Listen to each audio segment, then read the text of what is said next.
Vaccinations అనేవి ఎంత important పిల్లల్లో.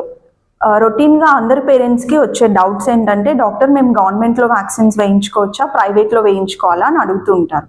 గవర్నమెంట్ వ్యాక్సిన్స్కి ప్రైవేట్ వ్యాక్సిన్స్కి డిఫరెన్స్ ఏంటి? గవర్నమెంట్ వ్యాక్సిన్ అనేది నేషనల్ ఇమ్యునైజేషన్ స్కెడ్యూల్ ప్రకారం స్కెడ్యూల్ చేయబడిన వ్యాక్సిన్స్. ఇవన్నీ మనం ప్రైవేట్గా కూడా వేస్తాము, కాకపోతే దానికి దీనికి డిఫరెన్స్ ఏంటి అనే దాని గురించి చెప్తాను. రొటీన్గా మనకి ఇండియాలో ఇంతకు ముందు ఇన్ఫాంట్ మోర్టాలిటీ రేట్ అనేది ఎక్కువగా ఉండేది. సో మన గవర్నమెంట్ కొన్ని రీసెర్చ్ చేసి కొన్ని వ్యాక్సిన్స్ అనేది as a part of schedule ఫ్రీగా వేస్తుంది. ఇవి కాకుండా యాజ్ అడ్వాన్స్డ్ టెక్నాలజీస్ వచ్చిన కొద్దీ, రీసెర్చ్ ఆపర్చునిటీస్ పెరిగిన కొద్దీ కొన్ని ఇంకా వ్యాక్సిన్ ప్రివెంటబుల్ డిసీజెస్ అనేవి మనం కనుగొన్నాము.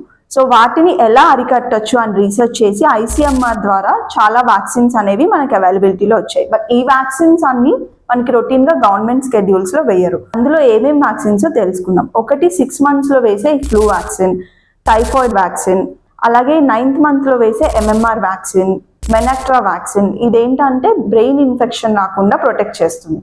అలాగే 1 yearకి హెపటైటిస్ వ్యాక్సిన్ వేస్తాం. హెపటైటిస్ A అనేది ఇప్పుడు కామన్గా చూస్తుంటాం చాలా మంది పిల్లల్లో. ఆ హెపటైటిస్ A అరికట్టడానికి ఒక వ్యాక్సిన్ 1 yearకు ఉంటుంది. ఇలా చాలా వ్యాక్సిన్స్ అనేవి రీసెర్చ్ ద్వారా వచ్చిన కొత్త వ్యాక్సిన్స్ అన్నమాట. వీటిని ఇవ్వడం ద్వారా ఏంటి అడ్వాంటేజ్? డాక్టర్ ఇవన్నీ మేము పే చేసేసుకోవాలి కదా అన్న డౌట్ వస్తుంది. ఎందుకు పే చేసి వేయించుకోవాలి అనేది తెలుసుకుందాం. రొటీన్గా ఇమ్యూన్ సిస్టమ్ వీక్ ఉన్న వాళ్ళకి ఎక్కువగా ఇన్ఫెక్షన్స్ అనేవి చాలా సిక్ అయ్యే ఛాన్సెస్ ఉంటాయి. ఇవి వ్యాక్సిన్స్ వేయడం వల్ల సిక్నెస్ అనేది తగ్గుతుంది.